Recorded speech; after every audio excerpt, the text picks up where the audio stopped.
how do you start a conversation? And I said, be genuinely interested in people and get to know them. And do it in a way that you don't have a hidden agenda, that you're doing it not because you're looking to get something. If that happens, great. If nothing else, you just met a cool person. We've got a very special guest on our show today, Todd Thorpe. I'm going to tell how he takes connection to a different level. My wife has said to me, you can talk to anybody, and wherever we're in the elevator, we're on vacation, and I'll just strike up a conversation with somebody, and that's me. My questions were like, what's your speed? I might take your free internet. In my mind, it was like, oh, it's not going to be fast enough. But this was smoking fast. Well, there's actually 3 benefits. So there's the hassle. Then there's the flexibility of being able to go anywhere on the property. And then the third,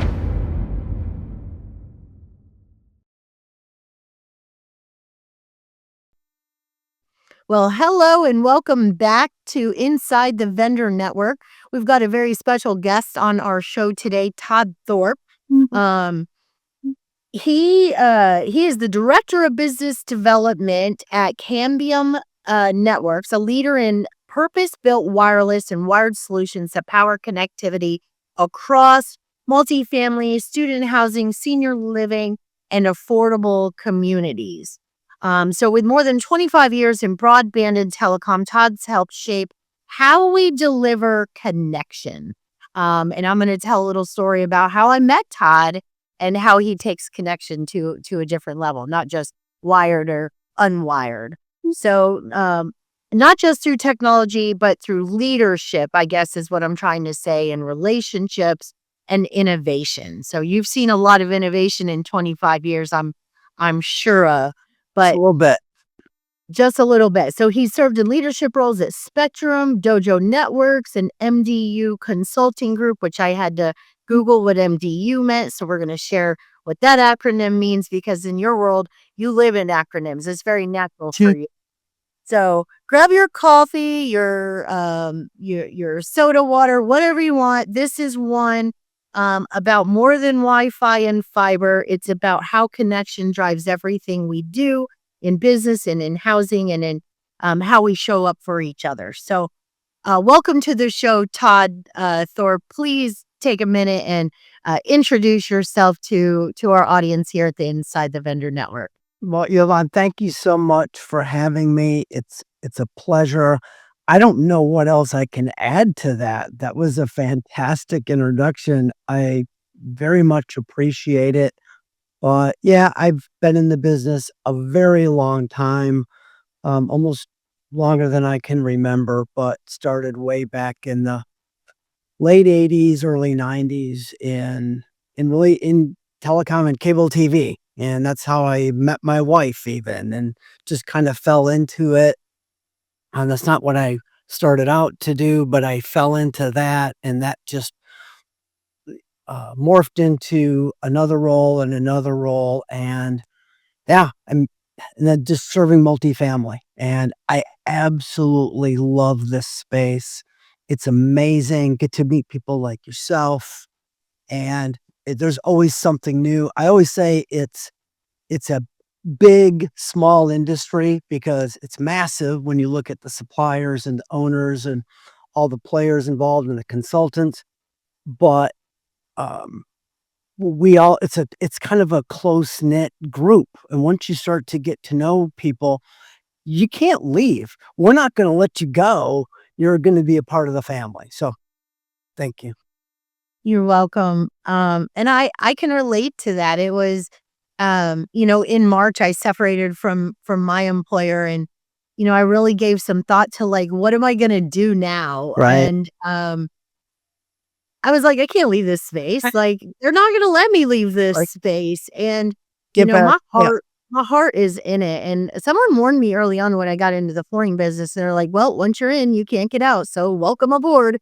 And, my background, I have some background in telecom. I worked for a company back in the day called USN Communications. I'm going to date myself here. It was during the deregulation of landline phone service. Oh, yeah. Okay. Yeah.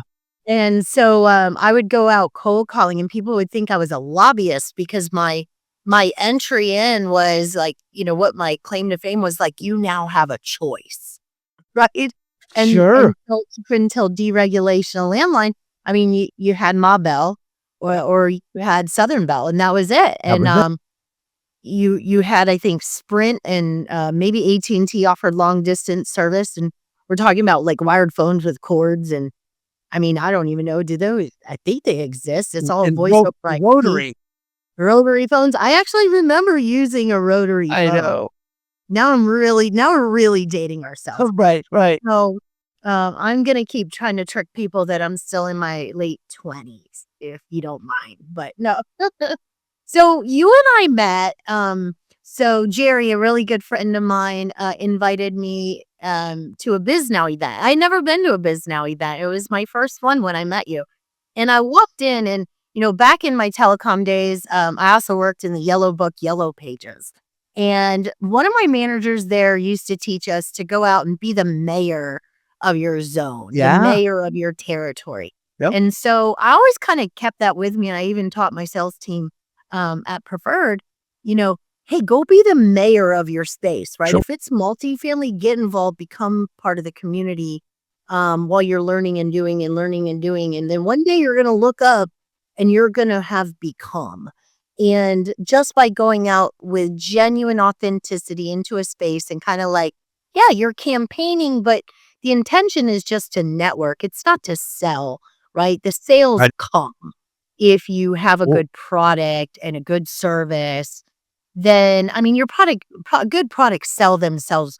We're just connector of people and adding value in a bigger way. And so when I walked into Biz Now, I didn't know a single person. And I mean, most people know that I'm pretty extroverted and really don't know many strangers. I'm going to make a friend in the grocery line if I need to. Um, but you were shaking hands and kissing babies, right? Like the way I say it. And I just remember looking over at you and I'm like, okay, there's the mayor. He's the mayor of this space. And I kind of come over and had my little plate of food and coffee, and I was like, I'm gonna pop at the table with this guy because I know how to pick out the mayor in the room, and I was like, and he's so friendly and nice, and you're just cheering everyone on, and so I came over and immediately you bit right. You were like, hi, who are you? What get do you over do? here. Yeah, Yeah. get over here, Right. and I was like, and you introduced me to 3 or 4 different people. It was amazing. And you truly are. And then after we've stayed connected, and now I see you're truly the mayor across LinkedIn. So talk about your love for this industry, because when I see Yeah. that, it's because you genuinely love what you do. And thank you for the kind words. I do appreciate it. And that really is what I think that's what our job is, regardless of the industry. You do have to love what you do and you have to enjoy the company that you keep. The people around you, I think, is so important. And yeah, my wife has said to me, "You mean you can talk to anybody and wherever we're in the elevator, we're at a on vacation, and I'll just strike up a conversation with somebody." And that's me. And it's about getting to know people, but I'm also a member of Toastmasters International. And Hmm. if anybody is familiar with Toastmasters, My if mother was involved in Toastmasters your back in your the mother day. was? Yeah. Yeah, that I mean, it's fantastic, and it's an amazing organization. If you ever want more information about it, reach out to me, and I'm happy to share that with you as well, but it's about making people feel comfortable. We had a meeting last night, a local club meeting. It's international, but they have local clubs, and it's about helping you improve your public speaking and your leadership skills. And we had a visitor last night, and they were asking me about, networking and how do you approach somebody and how do you start a conversation? And I said, it's really about, and I think I kind of did this with you too. It's about asking questions. Where are you from? What do you do? And not superficial stuff, just to check a box and ask a question. Be genuinely interested in people and get to know them. Doesn't mean you have to sit there and talk to them for 20 minutes, Right. because you want to kind of move around a little bit, but genuinely get to know them because you just never know where that could lead, and do it in a How way that was he so I have all the questions. Like I want to know when I meet people, right? So but I'm do it in a way that's not superficial. right. That you don't have a hidden agenda, that you're doing it not because you're looking to get something. I wanted to meet you just to meet you, not because, gosh, bet you she knows people who can help me get business. It's not about that. If that happens, great. If nothing else, you just met a cool person. Yeah. Well, it because that is genuinely how it happens is when you meet new people and you get connected and you are just learning about each other, you have, and especially in such a big, small world, Right. you tend to know certain people and that's when you realize you're in such a big, small world is I may know some of the same people that you know, but why didn't I know you? And so going to these events is what really fills those gaps. And then, of course, podcasts like this is what keeps Yes. those gaps in between all of the shows, just amplifying those gaps. And now I met you, and now we didn't know about this podcast. I didn't even have this podcast on my radar at the Well, time. And now this is a great way for me to mhm. introduce you and you to introduce me to your audience. I was on a podcast over the summer, and the host, Mike Burke, said he believes podcasts are a form of currency. They are. And All the so first. we're sharing our audiences with one another. But let's talk about like to your point is the purpose of that. It's not for personal gain. It's to add value in scale, right? Um to our audiences. We have a followership because people want to hear what we say, but we also want to hear what they say. And so if we can amplify that by coming together and collaborating, well then that is what our purpose is. Yeah, because it's about raising the tide, whatever that saying is, all boat, tide rises all boats or something Yeah, like I'm that. bad at that one too. It's like, yeah, uh, we'll keep it moving on that because I don't know. I know what you're talking about. But the I idea is like all ships or something. you're right, yeah. But the idea is to try to levitate everybody, um in the space. I'm good friends with competitors.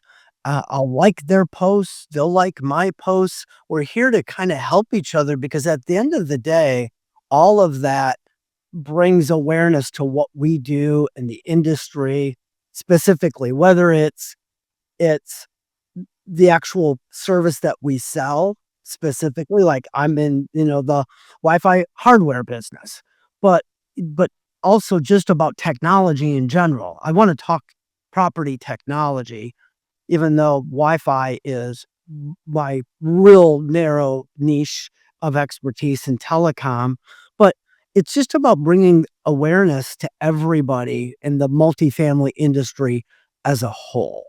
And Mhm. we're here to try to help each other bring that awareness and kind of bring it all forefront as best we can. We're all here, obviously, to make money and make our companies profitable at the end of the day. Yeah, of course, that's what it's all about.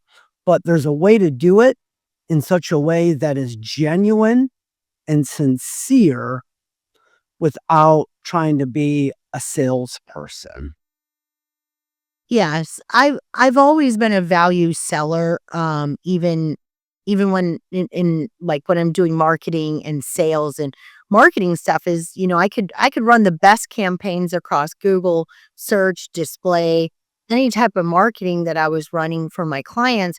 But if their website didn't swing and connect, our marketing's job is done once it lands the possible customer on a landing page or a website. If the landing page or the website isn't connecting and, following through, you're not going to get a home run. You could have the best campaigns, get out in front of the people Yeah. who are already searching for you. They click, they land, and they're like, "Woo, this website's horrible." They back out, they lose trust immediately, and they're not going to do business with you. Doesn't matter what great campaign you got running or how many people clicked and landed on your website. Same thing, right? So it's a value seller. I didn't sell websites, but I sure went out and found the people who did really good websites so that I could connect my clients to website developers. And so in your case, let's dive in a little bit around Cambium Networks. Um, because you are focused mostly in multifamily. And so I have this big question mark, like why not single family? Because you're putting in networks. Talk about the networks you're putting in. Yeah, so, I mean, we do so Cambium, my focus is in the multifamily space. We do sell hardware to the hospitality space, industrial, um, healthcare, education, defense. So we have a very strong presence in a lot of different verticals. Mine, again, just happens to be in the multifamily space. So not so much in single family. So MDU, multi-dwelling unit, is is that is that acronym. And you do have some you're starting to see a kind of a blend or a crossover in this space. Single family homes, you'll see a lot of those in gated communities, homeowners associations, and you're seeing a lot of the single family type dwelling in the build to rent market now is Mhm. starting to really take off. It'll probably level out because interest rates are coming down a little bit, but you're still seeing a lot of activity where people are renting because can't get afford to get that mortgage. But from a pure network standpoint, because think about it, you have to connect the pieces. Even though it's wireless and Wi-Fi, a lot of Wi-Fi is still wired. There's still connecting switches and hard networks with Ethernet and fiber connections to kind of connect that network together. And then, yeah, you try from a wireless standpoint to minimize that. And for example, where we're seeing a lot of success and a lot of interest right now is in the build to rent market and garden style properties that have 10, 20 buildings. And you have to connect those where there might be 5 to 10 units per building. So you might have a campus of 3, 4, 500 unit property, but there's 10 or 20 buildings. You have to connect that network together, and you either have to do it physically, where you would trench and connect it with fiber between those buildings, or you can do it with with with what's called point to point technology, and you would put on top of the roofs essentially a microwave that would shoot a signal between buildings. So you're kind of creating a wireless outdoor mesh network, almost like Uh-huh. you would have a mesh network within a home where you connect things wirelessly to your router, and you would basically kinda do that from an outdoor standpoint. So we're seeing a lot of advancement and success in that, where we're connecting a multifamily property. You can do the same thing in single family. You can or RV parks and manufactured homes, mobile home parks, very similar environment.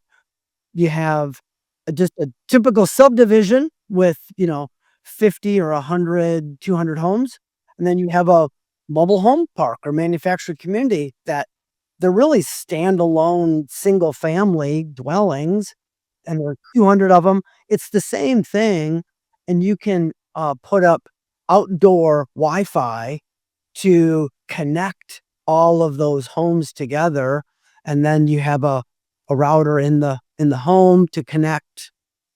So So like in my technology's what I've got Spectrum service at my street. I know they just came through and ran fiber, so we could switch over if we wanted.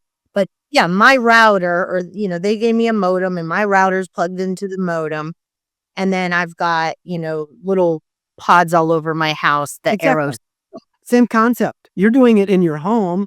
Take that concept and put it outdoors. Yeah, with outdoor weatherproof access points and the ability to shoot that signal outside. So we're doing that with a lot of our partners right now, where they're wanting to, because that brings the cost down significantly. Cambium already is priced very disruptive pricing in our industry. When we're 30-40% less than like our biggest competitor, and so we can help bring that cost down. Well, now you don't need the fiber to connect all of those necessarily. I mean, you can, but if you want to reduce that cost, you can just shoot it via microwave. Now that just brings the cost down even more. So my neighborhood's fairly new. I built this house 6-7 years ago. So how does that work? So the builder, the developer, determines, or maybe just by who the provider is in this area or who has lines in this area. I don't know how that works, but they came in and it was Spectrum. Now someone just came in behind and laid fiber. Um, what So in the build to rent, in the new construction and multifamily, in the new construction, that's a service where you're coming in and you're building the infrastructure on the front end. Then you've got existing buildings that maybe they were built 20, 30 years ago and their systems are now, I don't know, outdated. They need to provide a better service to their resident because um, Sure. what used to be standard, or what is standard today, is clearly not what was standard 20, 30 years ago when it comes to internet access. I know my son's a gamer. He plays World of Warfare. Yep. He was a Minecraft kid. Um, and I've got high speed. I pay a pretty penny for high speed. I'm streaming podcasts. He's in there streaming gaming. He has his own YouTube channel. He's Right. streaming. We're doing You this right now. Yeah, you're online. Yes, correct. I think dogs over here doing something on the internet. Right. I'm not even sure. They've got their own Instagram page. They're trying to monetize. So there's a lot going on in one home. My lights are all connected. My Apple, I can talk to You Siri. probably have 30 plus devices. It's just my wife and I at home, and I think last count, I have 27 connected devices. Yeah, your watch, your phone, this little fan may even be connected somehow. I don't know. Right. But all of our TVs, our new air fryer wants to connect to Wi-Fi for some reason. I guess I started on my way home and start a meal.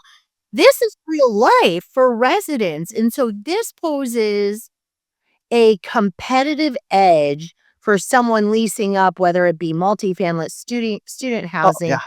or single family. So as it relates to single family, because a majority of our audience is in the single family space, and build to rent, some of the owner operators are monetizing, provide. I know when I leased, I leased from a Graystar property. My internet was included in my rent, so I didn't do anything. And then, my internet worked anywhere within the property. I could be connected to that. If I was in the gym, I could be connected to that Wi-Fi. Yep. So you offer that's called a wired That's something. managed Wi-Fi. Yep, community-wide managed Wi-Fi. So we sell the hardware to a provider, and then they install it in a Graystar property or any of one of the national NMHC top 50 owners and developers, or it could be, they're not even that large, where they're deploying a managed Wi-Fi network. So we sell to the large cable operators and then the national MSPs, those multiple system providers, managed service providers that do internet, and then they go into a community and then they install a managed Wi-Fi network. And then it's bulk internet. And then yes, they either can include it in the rent or they can charge an amenity fee. So they may pay $20, $25 per unit per month to the provider, and then they turn around, they being the owner, they turn around and then they charge the resident 50, 60, $80. As long as you're below the retail rate, you're safe. But now you've just created, could But be the residents getting a better, so the residents getting a better connectivity, I'm getting higher, because when I lived at Greystar, um, oh, my internet was smoking, because one of my misconceptions as I moved in, because I hadn't rented in years, and this is right before I built this house, I stayed in, an apartment for 2 years, and so I was like, what my questions were like, "What's your speed?" Because my son's a gamer, I'm this. So, I mean, I might take your it was like free internet, but it was included in my rent. In my mind, it was like, "Oh, it's not gonna be fast enough." But this was smoking fast. yeah, and so two things for the resident benefit is when you moved in, you didn't have to do anything. You don't have to call the cable company or the phone company or whatever and get my internet set up. So that's one less thing you have to deal with. Moving's already a pain, and it's stressful enough. It's getting your utilities set up. You don't need to do that. And then secondly, there's actually three benefits. So there's the hassle. Then there's the flexibility of being able to go anywhere on the property. You're in your It's your cool. unit, your home, you can go to the pool, you can go to the fitness center. It's like going to a resort and you just stay connected to the Wi-Fi. Or we go to a conference, a business conference, and we're at the hotel, and then we can just go anywhere on site on that property, and you are connected to the network. And then the third being the cost savings, because as a resident, you're probably going to save, even though the owner's making money, they're charging for that service. The resident still is benefiting by not having to go out and get it on their own. And that's why I said you wanna make sure you're staying below the retail rate. So then you could be saving as a resident 20, 30, 40, $50 or more I mean, right and now, I think getting a better experience. yeah, I spend a tremendous amount of money on our internet, and then, of course, you add in your cable, and I think we're in some bundled package with voice over IP, and we've never plugged in a phone, because we all have our own cell phones. Now we have cell phones through them because it made sense for us to come away from AT&T, put our cell phone on Spectrum, and they've learned how to, really give us these value added packages. Yeah. But heck, they're still it's pretty pricey in my mind. So renting, when I was leasing, and renting, I think the juice for the squeeze was better. Like, and it was in, Without a doubt, yeah, it was so much better. without a Uh, doubt.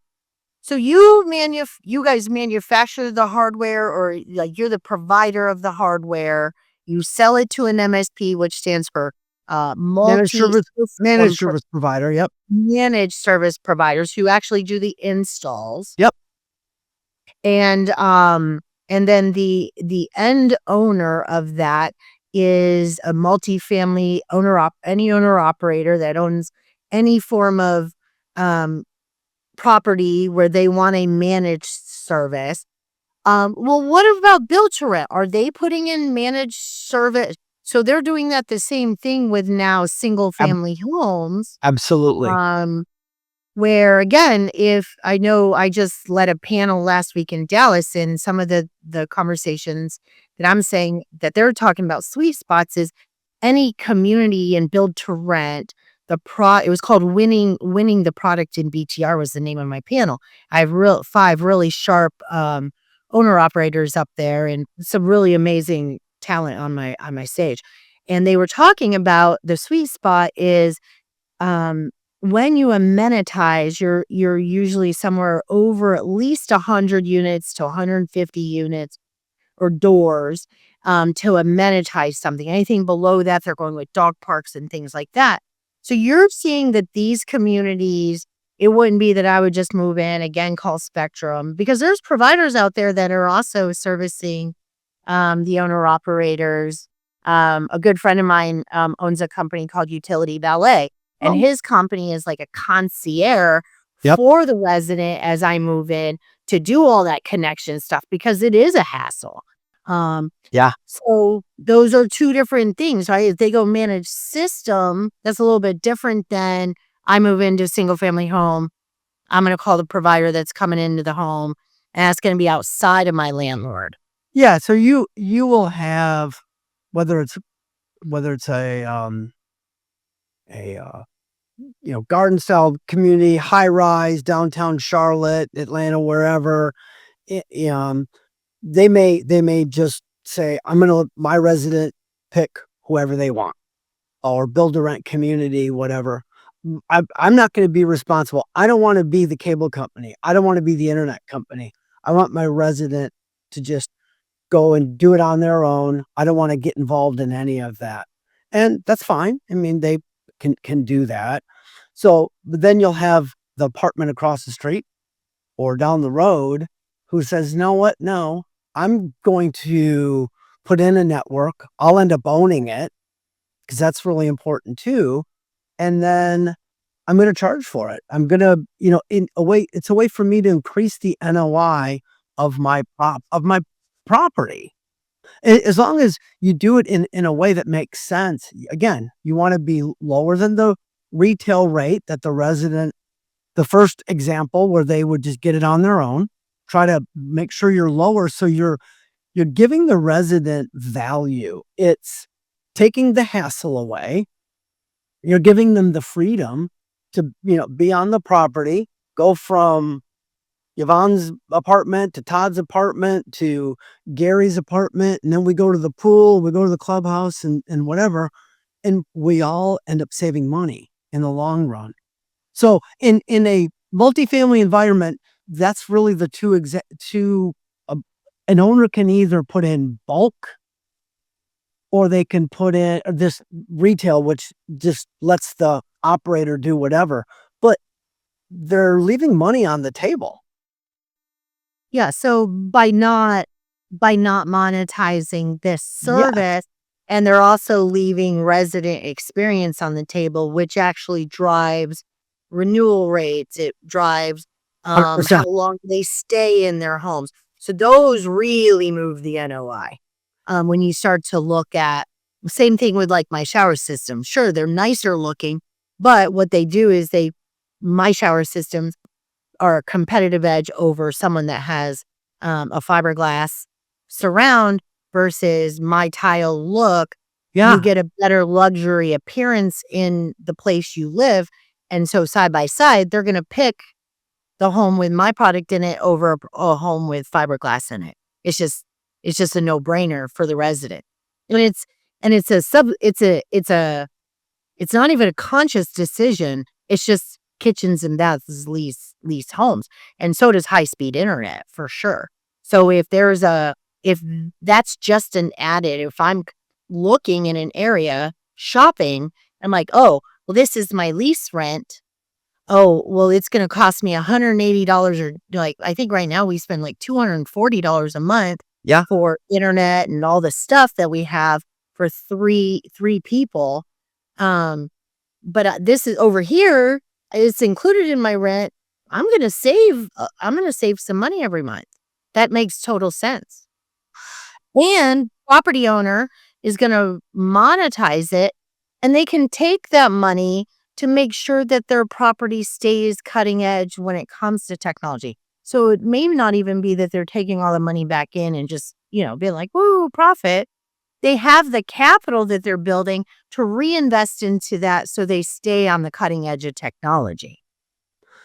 And to bring it back to where we started this conversation about networking and relationship building, that it becomes so important in all of this equation, because finding someone you can partner with that you trust and you understand, that has your back, that they're not just trying to sell you something just so they can buy their boat, or they're just trying to make a buck.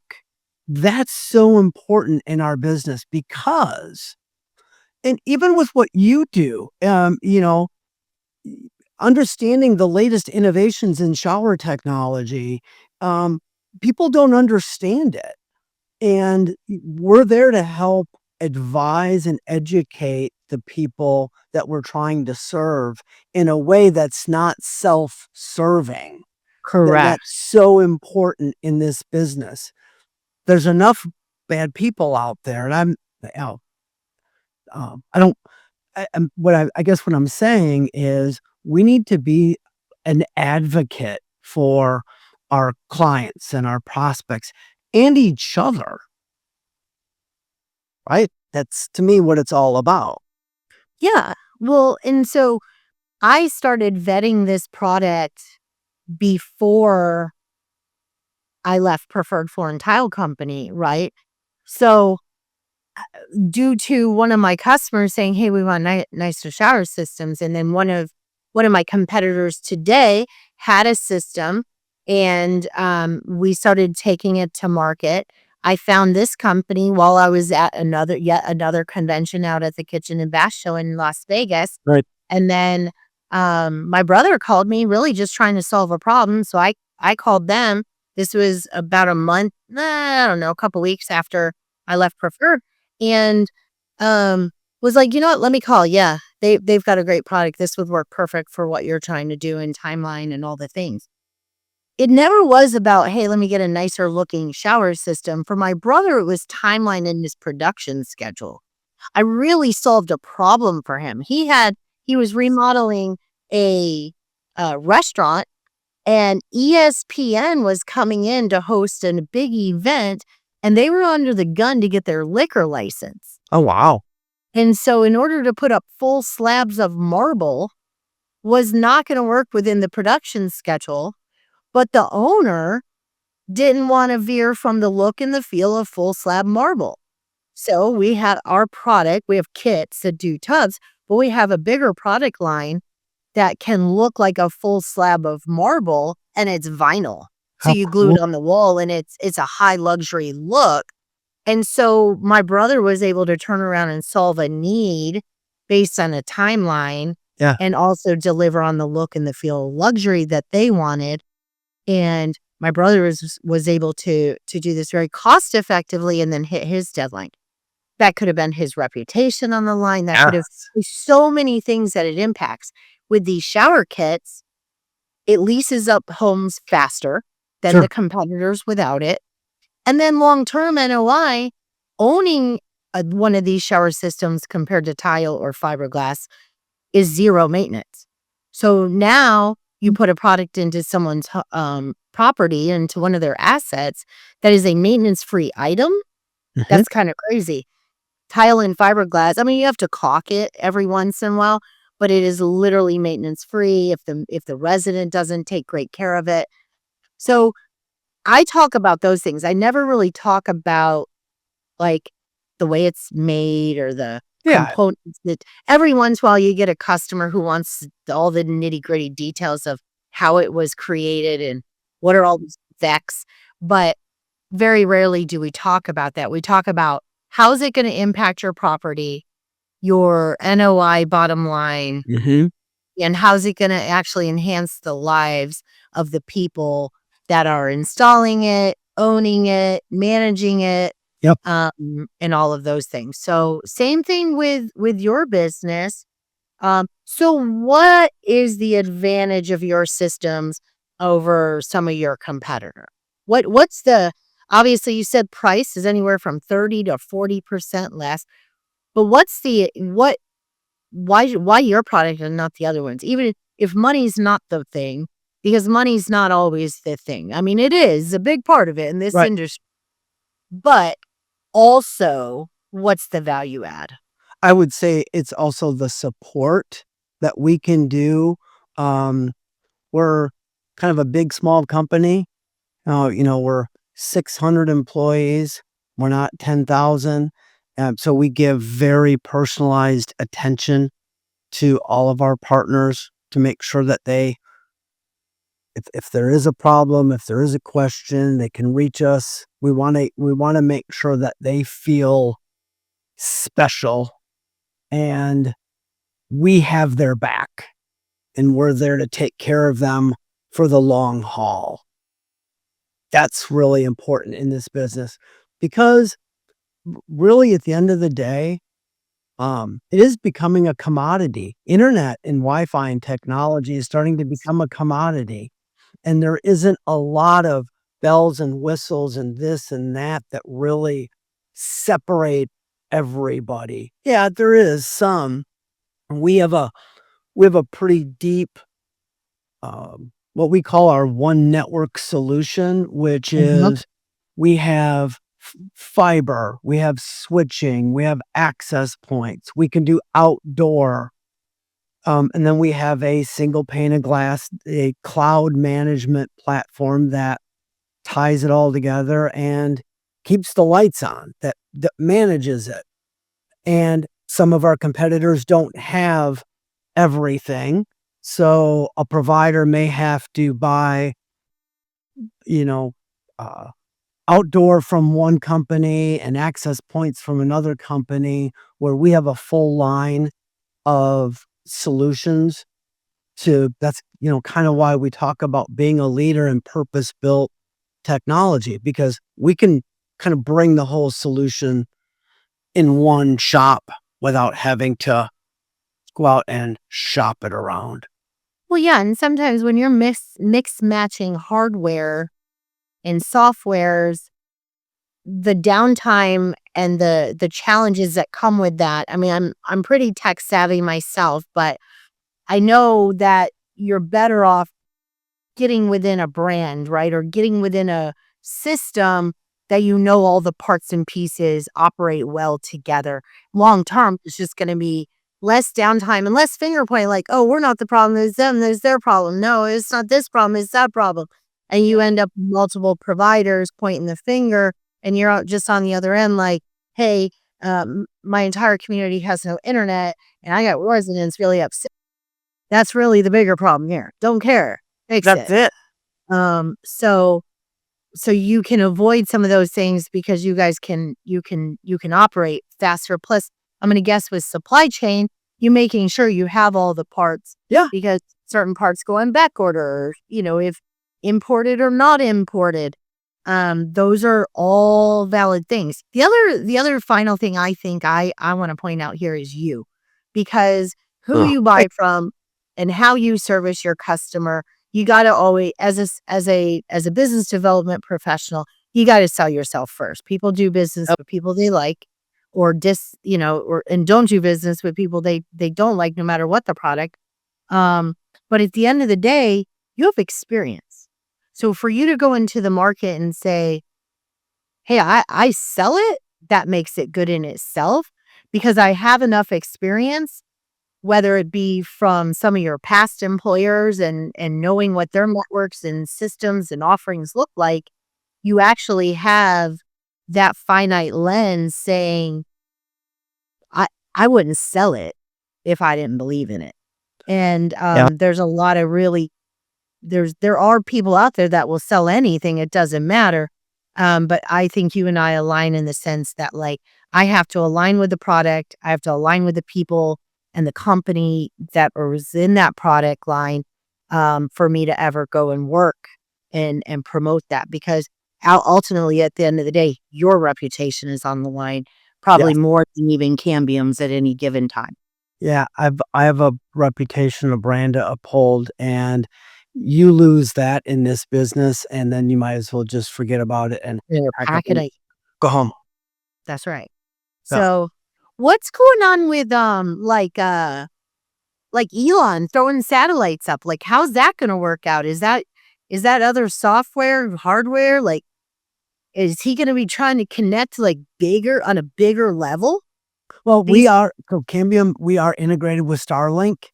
okay, Yeah, so our platform and our hardware, interfaces and integrates with Starlink. Their platform is really slick, very simple and easy to use, and what it because we do a lot of mining and industrial, think like a large quarry somewhere or just a big outdoor industrial site where, we do a lot of work in the Middle East, oil fields. Yeah, exactly, and you need to set up instant Wi-Fi. Starlink is connecting all of that, so we're on the ground, essentially, and Starlink is up in space. So our hardware interfaces and connects, with that. It's a really s we it's actually something we don't compete with, it actually enhances us, and we enhance Starlink. So, yeah, we've sure. become a client. Just extend your reach. That's it. Absolutely. Yeah. 1000%. Todd, thank you so much for joining me Thank today, you, and Ma. for for thank you for making friends with me back at the Biz Now event. I'm the same person. I want to pay that forward. So anytime I'm at an event or you see Todd at an event, please come up and say hello to us if we don't already come up and say hello to you. Share with us, who do you want to know, who do you want to meet, and if we don't know them or don't aren't connected with them, then we're gonna we probably know someone that is, and so that's what it's all about. So working with Cambium Networks, you're connecting communities. But this guy right here is a connector of people. So if you see Todd, do yourself a favor, walk up to him, introduce yourself if he doesn't already come up first. But thank you for being on my show today. It's been truly a pleasure getting to know more about you. Um, you remind us all that connection isn't just what we install or sell. It's what we build every day in this industry. So for everyone listening, if you've ever wondered what it means to create connection at scale, take a note from Todd and Cambium Networks. Um, it's been a pleasure having you on this show. Yvonne, thank you so much. I appreciate it. You're welcome. So, to the audience, let's keep this conversation going inside the vendor network in our LinkedIn private group. Go to the comments down below and ask Todd a question. Share your thoughts. If Yeah. something we shared today is like, don't agree with us. We love being challenged and hearing new thoughts because it's how we all learn. So, thank you to our audience. I am your host, Yvonne Kenny of Inside the Vendor Network. And until next week, stay safe and keep connecting.